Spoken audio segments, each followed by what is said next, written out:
My first time being homeless, I was 13, 14 years old. And it was because of my home life, and I couldn't go through it anymore. And it was either living that and end up not being here on this planet anymore or leave, you know. So the second time I was engaged, and the woman left me for someone else. And we had a place together and everything, but she just left. I came home to a letter and our bank account checkbook on the counter. And so I didn't know anything. I had a job, everything, but I wasn't able to sustain that lifestyle the same way.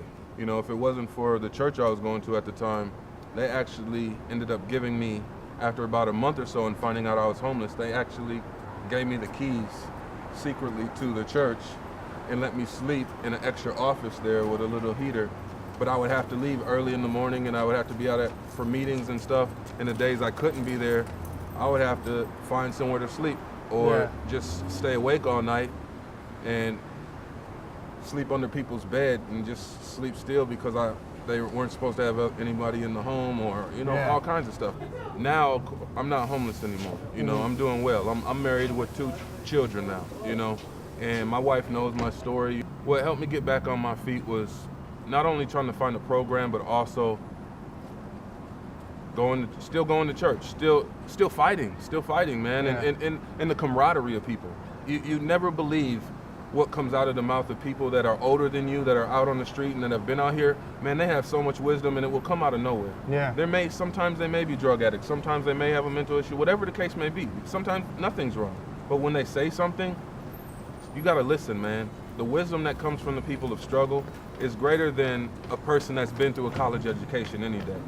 And that life knowledge and the wisdom they give you will strengthen you and get you through 100 days versus book smarts that when you try to hit the concrete with it, it takes you nowhere because it's not connecting you to people. Everybody can communicate, but not everybody connects. It makes me emotional because this is big to me. It's big to me. It's not just about people being out here, man. It's about the heart of people. You'll find more homeless people giving than you will rich people because they know the struggle and they know what it's like. And so they'll give to people that don't have nothing. They'll share. People that got something, they don't share. They don't care. They'll walk right by like, get a job. If I don't have any clothes and I don't have no place to wash up and I'm stuck out here, how am I supposed to just clean myself up, walk into a place and get a job? If no one's ever taught me how to walk into an interview and present myself properly, how am I supposed to know how to do that? It's backwards, man. People don't understand. If no one ever gives you the hand, if no one ever shows you, then there's no way for you to learn. Stop just hating on people and saying whatever, you should be able to do it. Obviously, you had someone showing you something. You had an example of something that helped you to get to where you're at. You didn't do it all alone. No man is an island to himself. Period. The greatest struggle is how people look at you and the perception. One of the greatest injustices is for people to look at homeless people and assume that they're a certain way or that they're not trying and they're not trying to make it. And that's not the truth. You never know their circumstances. You know? Most people don't want to be out here. And the struggle of the way you get mistreated because you're out here, it wears on you.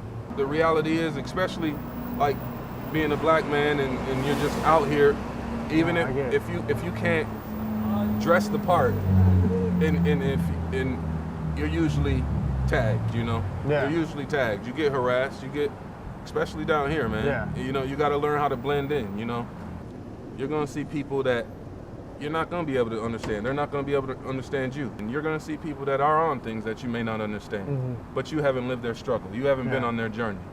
And each one of us are on our journey to get to where we're trying to go. And we can't ever talk about each other's journey because we don't know where we came from and we don't know what God has planned for our future. And we're all doing this to get somewhere different. Man's reality is not God's reality. So instead of praying something specific that you think that person needs, just pray for God's will to be done in his life. And in that way, God will do what he's supposed to do and not what we think he needs. you know, because of our journey, we think that's what they need. No, Yeah. just pray for God's will, because God Right. knows their journey and why they're at this place and where they're going and where their struggle is going to lead them to. If they have people just showing them love and say, hey, man, I appreciate you. Hey, man, take care. And just giving them a little hug or a pat on the back. Where did you find your hope while you're out on the God. street? Yeah. God and my mom. Yeah. And you know what? Somewhat of fear keeps you going, because Yeah. you just don't know, and it just kind of keeps you moving, you know? Yeah. But God was my greatest hope, and just knowing I got a purpose. I tell people every day, purpose and potential. We all got purpose and potential, man.